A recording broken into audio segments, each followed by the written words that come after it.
Hello and welcome to What Goes Up, a weekly markets podcast. My name is Mike Regan. I'm a senior editor at Bloomberg. And I'm Valdana Hayek, a cross-asset reporter with Bloomberg. And this week on the show, well, Valdana, I'm not sure if listeners quite understand what our work environment is at Bloomberg. We're all in this sort of open area. There's not even cubicles. There's just desks. No one next to each other. No privacy. None. And as a result, you can often overhear other conversations, other reporters' conversations. And I guess it's kind of rude to eavesdrop, but I mean... I do it. Yeah, we all do it. I listen to your lunch orders. But a lot of times what you overhear, what you eavesdrop on is super boring. You know, why did the stock market go? Mundane, I'll say, not boring. Sure. Why is the market up today? Yeah. What do you think of this stock?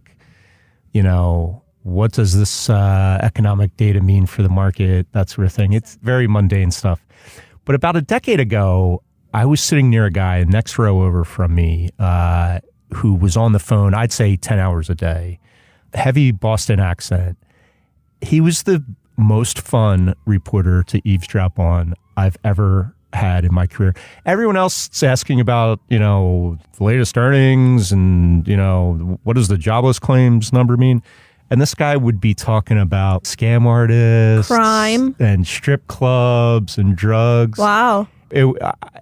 I wish I had recorded some of these interviews. It was the most entertaining reporter eavesdropping I think I've had in my career. I can only imagine. I'm so jealous. I'm dying of jealousy right now because I'd love to hear some of this stuff. Well, don't be too jealous because... We have him. We have him on the show this week. Because he wrote a book that was... I read a lot of books, not to brag, you know. Oh, I know you do. I read a lot of books. But this was like the best book I've read this year. It was so fun. I read it so fast. Maybe one of these days we'll let our audience know what book it is and who the guy is. Without further ado.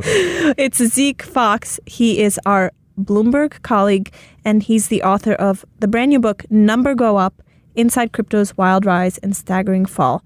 Zeke, I'm so happy you could join us. Thank you so much for coming. Thanks for having me and for putting up with my really loud conversations all those years. No, and I apologize for eavesdropping on you all those years. But no, how could it's he not? impossible. He's not sorry. Yeah. No, he's not sorry. What was like, do you remember any of the...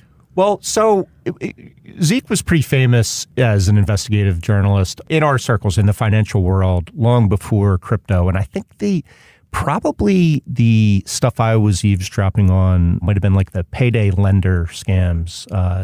Were one of the first things you really started digging deep into, if I'm not mistaken. I mean, I have to admit that, like you said, it's impossible. Everyone's going to hear it. And I talk pretty loud. I can't control myself. But also, I know that everyone's listening. So I want to sit next to you. I'm going to request it. Every new reporter should have to spend like a month sitting next to Zeke and just listening to how he interviews. It's a work of art. I learned a lot from Max Abelson, who would sit near me. It was also very like a loud talker and was great at getting these billionaires to tell him all their secrets. He would be really interested in their stories, but also he wouldn't let them off the hook. He'd be like, don't just tell me that the new CEO of Goldman Sachs is a nice guy. Like, how is he nice? Was he nice to you last Thursday? What did he do that was so nice? How did his eyes look while he made that nice statement?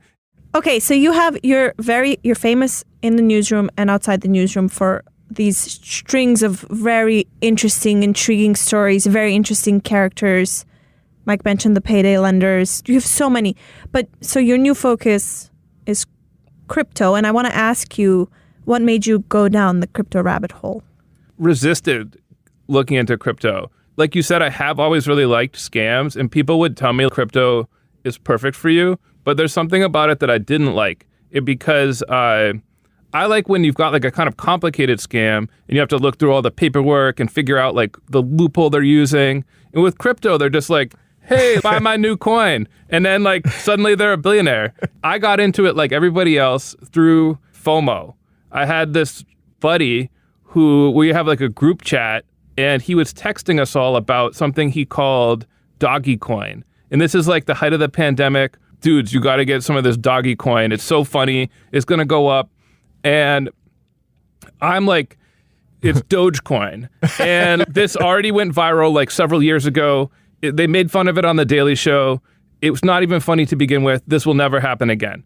But like, he was right. Dogecoin went up and he made a fair amount of money. And he's sending us pictures from Disney World. He's like, he said, I'm freaking Nostradamus. You know, if you had listened to me and bought Dogecoin, you'd all be rich now. You'd all be in Disney World. Yes, which would be I do not want to go there. So, no, the prices are it's extortion. So yeah. He must have made a lot of money. This primed me to be like, you know what? I really want to prove I am still right. This stuff is dumb. I'm going to look into it. And then Joel Weber, the editor of Business Week, came by and was like, he had an idea for a crypto story. And like in the past, I might have turned it down. But this time I was like, no, I'm going to look into it.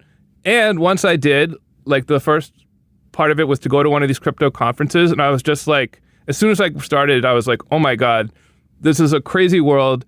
Whatever you think about crypto, these people are making like billions of dollars. This has got to be like one of the craziest things that's happened in the history of finance. It turned into like a 2-year trip down the rabbit hole. By the end, I was in like Cambodia. As one does, yeah. But so that initial story from Joel was about Tether, which listeners who are unaware, it's a stable coin, which is a crypto coin that's meant to track the US dollar exactly 1-to-1, no more, no less. And the idea is that, hey, maybe you made a bunch of money in crypto and now you want to store it in US dollar or stable value, or you want to move it from one exchange to the other, or whatever you want to do, you want to keep it in that $1 increment. So Joel came to you about Tether, and that put you onto the trail of a guy named Brock Pierce. So talk to us about Brock Pierce and your sort of pursuit of him to find him and ask him about what's going on with Tether. The best resume I've ever seen of anyone in finance. He started off early. He was a child actor. He's in the Disney classic, The Mighty Ducks, and he plays the coach Gordon Bombay in a flashback where he misses this crucial penalty shot that haunts him decades later. Don't give it away. Oh, no, it's right at the beginning of the movie. Don't worry. So he went on. It wasn't just like this one movie. He starred in one called First Kid. He had kind of like a Macaulay Culkin look.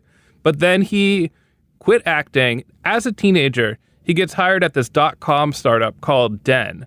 He's given like this great title, $250,000 a year salary. What happens at Den? Truly bizarre. Not even sure it's appropriate to talk about in this podcast. You'll have to read about it. Yeah. But by the end of it, he's fled to Spain with the founder of Den, and he's gotten really into massively multiplayer online games. He ran a virtual item trading company. Basically, you want to get ahead quick in this game, EverQuest or World of Warcraft. You could pay real money to buy the mega sword and then, bump up to level 17 really quick. This became big business.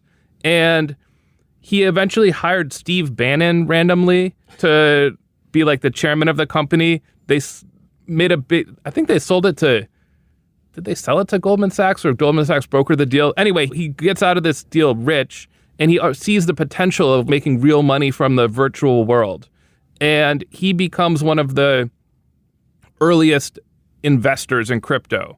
There's some debate over how much credit he gets, but he's a co-founder of Tether, which is this first stable coin.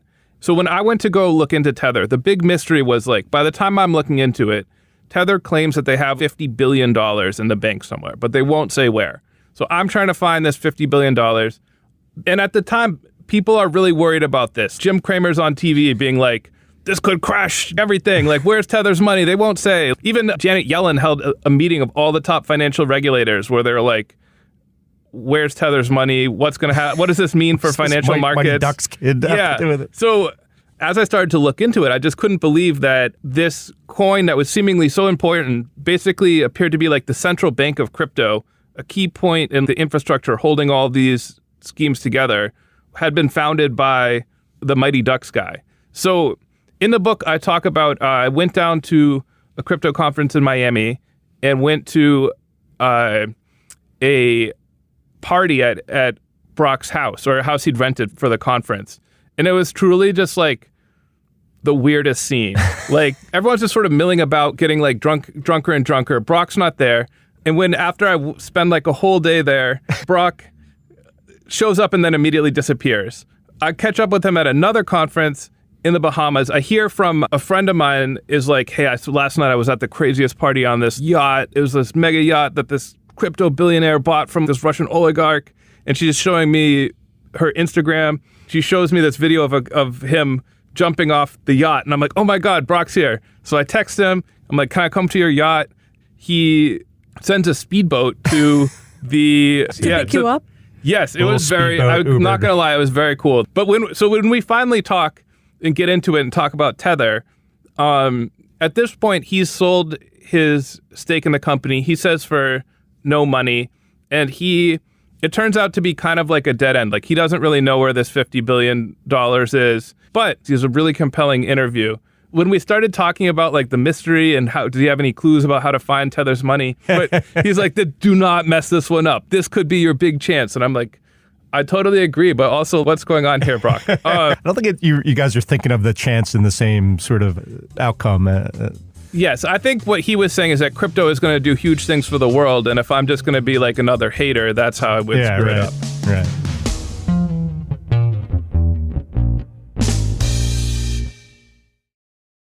Tether ends up being the crux of the book, I would say. So much revolves around Tether and things just leading you back to Tether.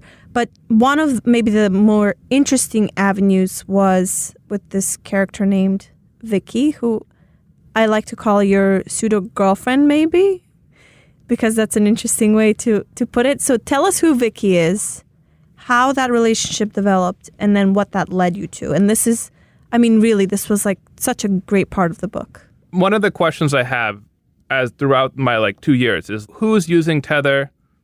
One of the people I find who's using it a lot, I won't get, is Sam Bankman-Fried for his exchange FTX. But another thing I hear about is crooks are using this for like money laundering. And then one day I get one of those random messages that like everybody gets.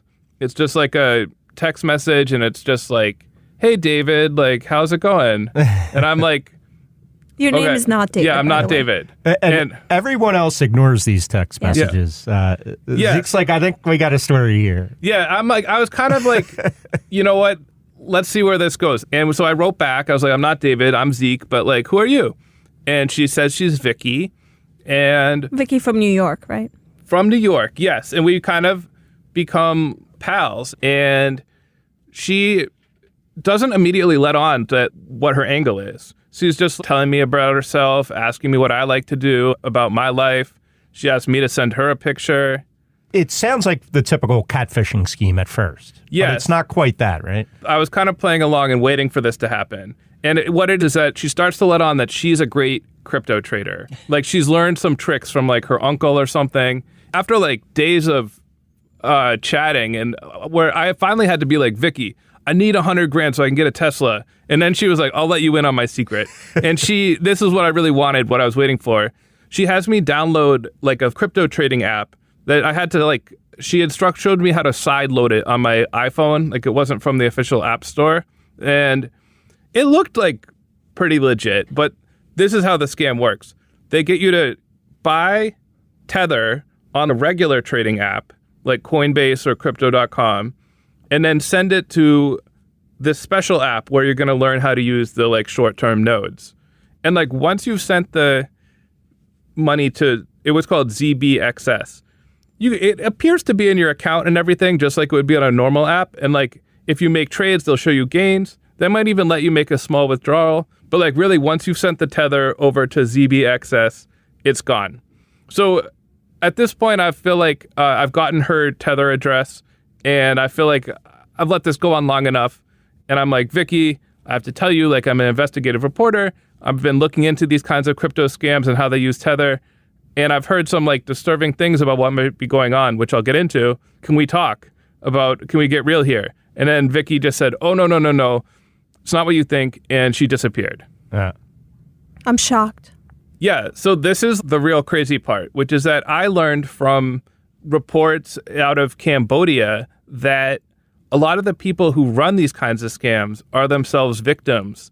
And it sounds like some sort of QAnon conspiracy theory, but they're victims of human trafficking. And there's actually these whole like office towers, floor after floor of people who've been, let's say they've been lured from say like Vietnam with the offer of like a good job in like customer service. Then when they get there, they're trapped. They're told they can't leave. They're beaten. They get electric shocks, other forms of torture, and they're given like 10 phones each and made to like try to lure people into scams from around the world.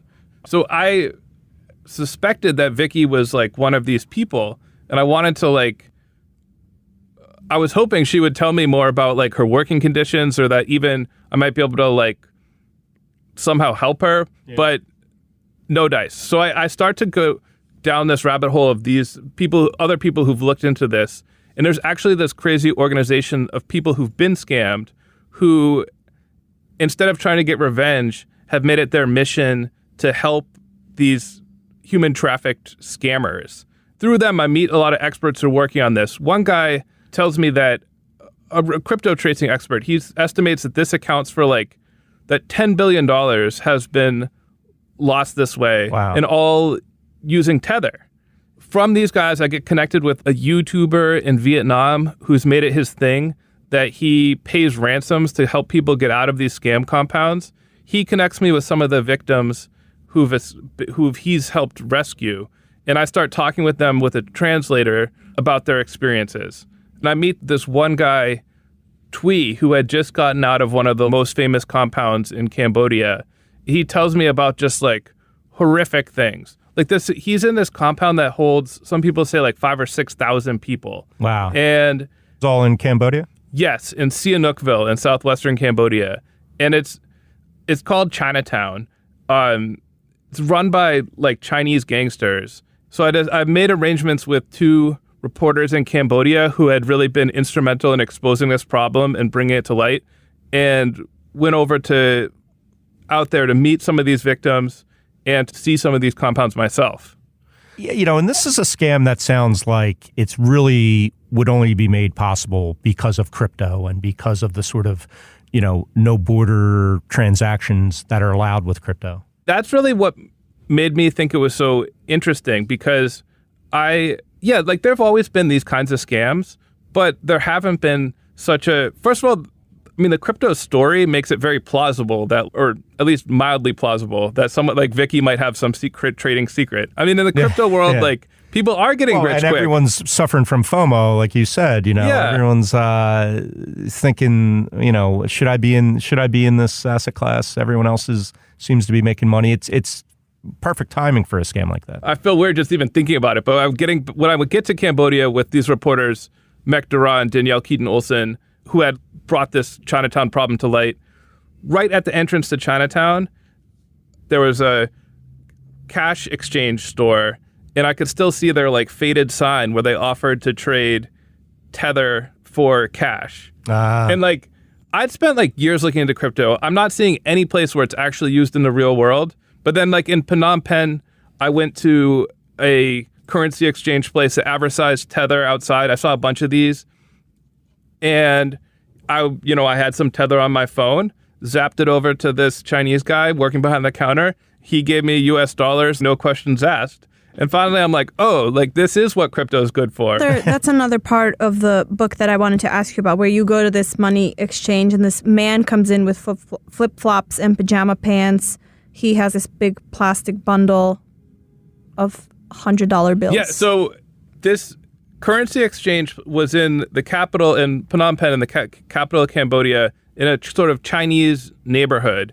So the boss was Chinese. This other Chinese guy walks in, kind of like hungover, and just walks out with, this brick of hundreds that a clerk told me later was 50 grand. This is the Tether exchange. And since I sent some Tether to the exchange place, I got their wallet address and was able to see that they were making big transfers every day. And this is just one of many exchange places. And I've visited another town that was reportedly home to a lot of these scam compounds with forced labor.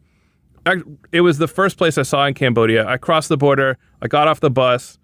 I'm at this town that's full of like scam compounds where I've seen videos of like workers getting beaten. And right in the parking lot of one of these casinos, I see a little booth that's advertising, trade your dollars for Tether, trade your Tether for dollars. And I was just like, I don't know, it's not evidence of anything, but I'm like. So, I think throughout the crypto boom, many people were aware, or at least suspicious, that, it's frequently used. Crypto is frequently used to facilitate scams like this or make sort of this new version of these scams possible. But what caught a lot of people by surprise, I think Valdana and I included, and many in the press, is that some of the players who were considered, the righteous leaders of this movement were scam artists too, allegedly. And obviously the name that comes to mind is Sam Bankman-Fried. He really seemed to have the world convinced that he was just sort of this honest programmer who's building the infrastructure for crypto, and you can trust him. He testified before Congress. You met Sam a few times in the Bahamas, and I think one time in Miami too. Just talk to us about meeting him, your first impressions, and just kind of your reporting process with SBF. I met him first time at this first crypto conference I went to in Miami. He was there to have the Miami Heat's arena named after his company. He was not quite so famous yet, and I just wanted to ask him some questions about Tether. But as soon as I met him, I'm like, this guy is a really fascinating character in himself. He's 29 years old. He's worth $20 billion. But what really gets me going is that he tells me about, his shop-worn story about effective altruism. But when this guy was a teenager at MIT, and I've talked with other people who knew him, I don't think this is made up. He was a vegan. He was an activist. He was handing out animal cruelty pamphlets.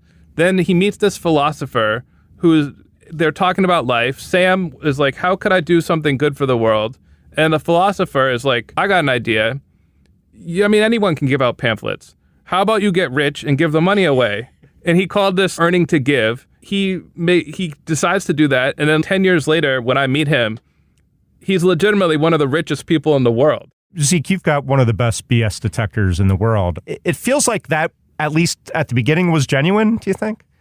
This altruism? Yeah. So now that FTX has been revealed to be a fraud and that users lost so much money, he's about to go on trial. A lot of people have questioned, did he ever believe any of that? Was it a scam from the start?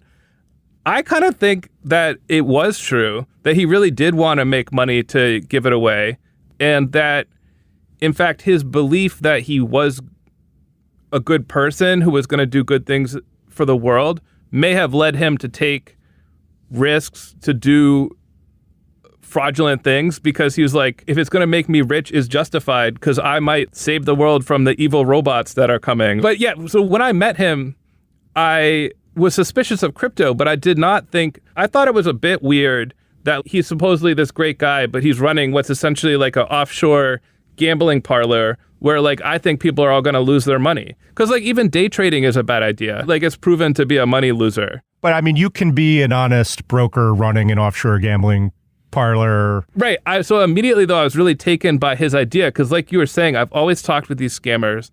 I've actually even sort of had this idea that it would be kind of cool if somebody ran a scam for good and gave the money to charity. And one of our first in-depth conversations, I was talking with Sam. He hadn't given very much money away yet and he was like, listen, I've given away $100 million, but it's hard for me because so much of my net worth is locked up in the valuation of his private company, which I thought was come on, you can't borrow against it, but whatever. It was at least a plausible excuse. But I was like, Sam, you have so much credibility in the crypto world. You could do a scam right now. You could probably make several $1 billion, give it away right now. Wouldn't that be better than whatever you're working on if what you're working on is too slow? And he was just I think I could make more money in the long run, being honest. That checked out. I was like, you're probably right. Even if you could make a few billion with a scam. I later went to go visit him in the Bahamas after FTX had collapsed, but before the cops got there. And he told me, he was like, there was one thing I wasn't totally straightforward with you about the first time we met. I told you my net worth was 20 billion. If you really looked at my net worth on paper, it was more like 100 billion.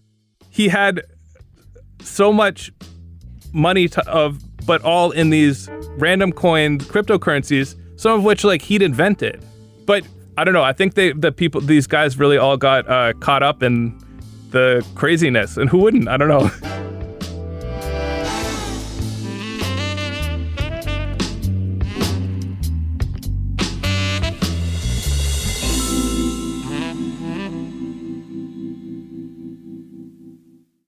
Zeke, your stories are so crazy that for the first time ever on What Goes Up, I think we're going to skip our craziest things and just keep hearing more of Zeke's stories. Yeah, because it pales in comparison to some of this stuff that we're hearing. So the book, like you just told us like 3 or 4 great stories. There's so many more in the book.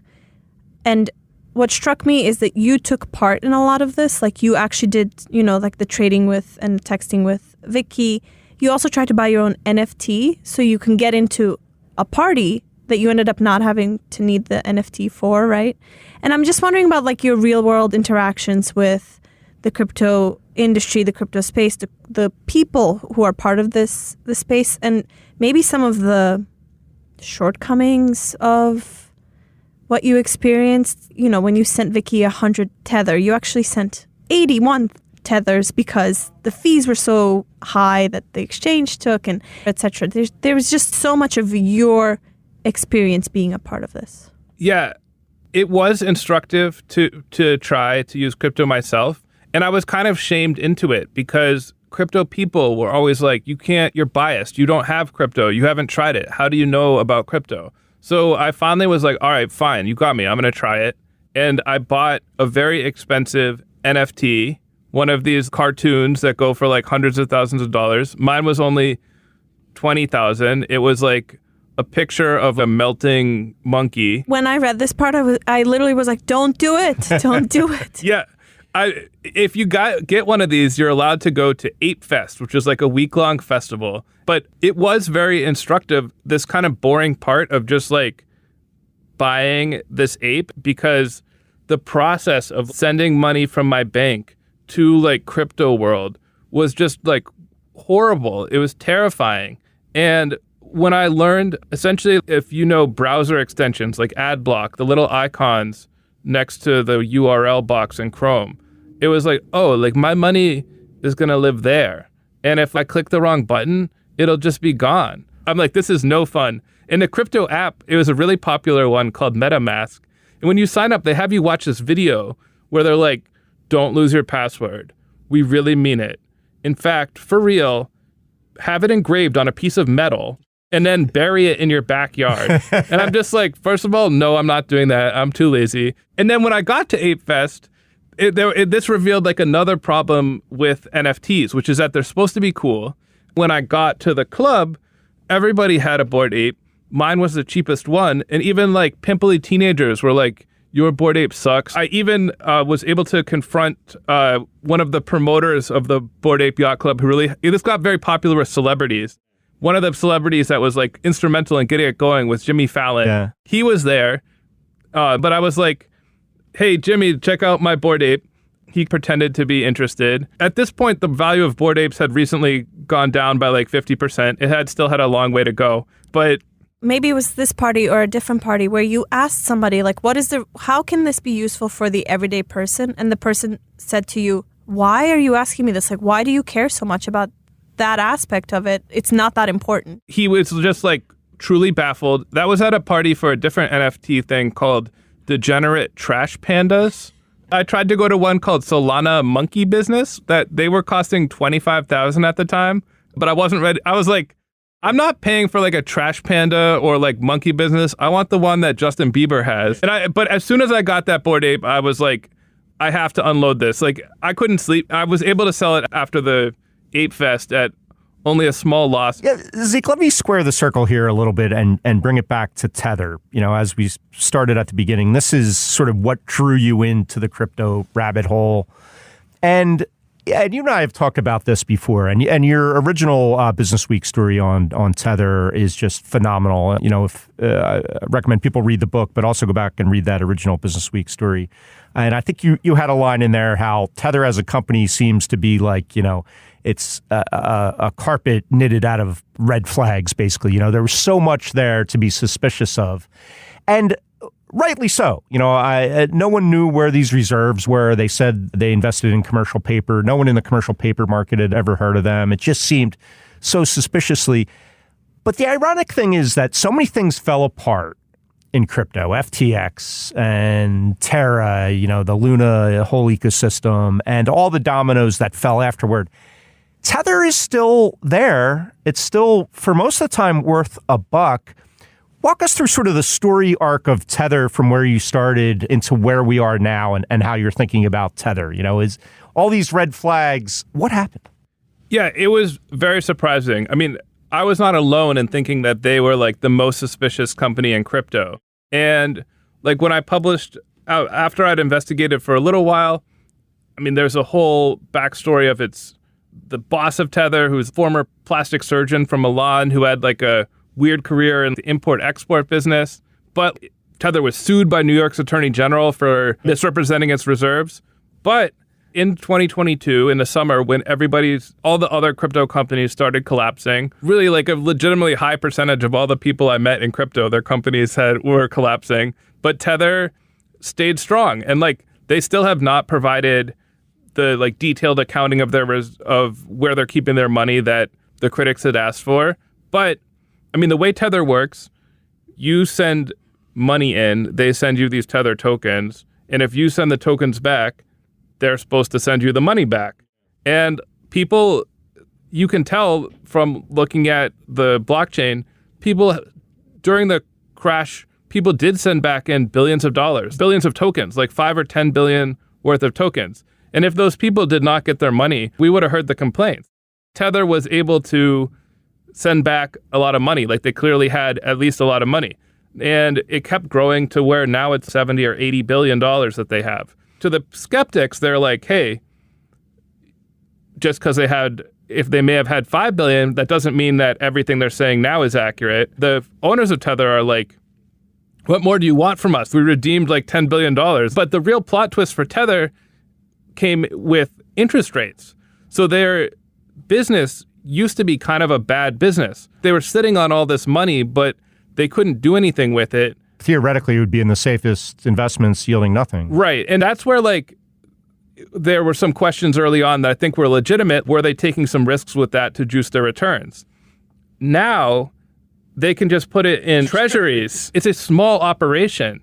And these guys, if their numbers now are accurate, they're saying they are buying treasuries and they're earning like billions of dollars a year. Like they're one of the if this is all accurate, Tether's one of the most profitable companies in the world. Like they're making more money than like Nike. It's just like this weird former plastic surgeon in Italy, buddy from the computer importing business. They are like the real winners of crypto. And when I went down to the Bahamas at the end when Sam Bankman-Fried's company had collapsed, he was a big user of Tether. All these offshore casinos were. And I thought maybe now he'd let me in on the secret. I was like, so about Tether, maybe now you can tell me the big secret? And he was like, no. Vildan, I think I'm going to petition to have my desk moved back closer to Zeke. Can you tell us what's next? What's next on the Zeke Fox agenda? Honestly, I wrote this book now because I'd never felt like I'd found the right story, and I really don't know how I'm gonna match it. He needs a vacation. Well, Zeke Fox, author of Number Go Up, and our good friend here at Bloomberg. We could go on for hours, but I think that's gonna have to do it. Zeke, thanks so much for your time. Really appreciate it. Thanks, Mike. Thanks, Ildana.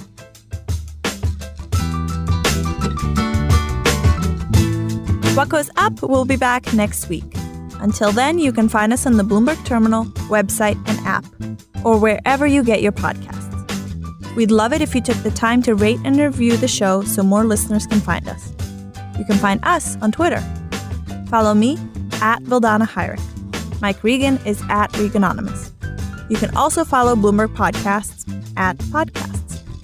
What Goes Up is produced by Stacey Wong, and our head of podcasts is Sage Bauman. Thanks so much for listening, and we'll see you next week.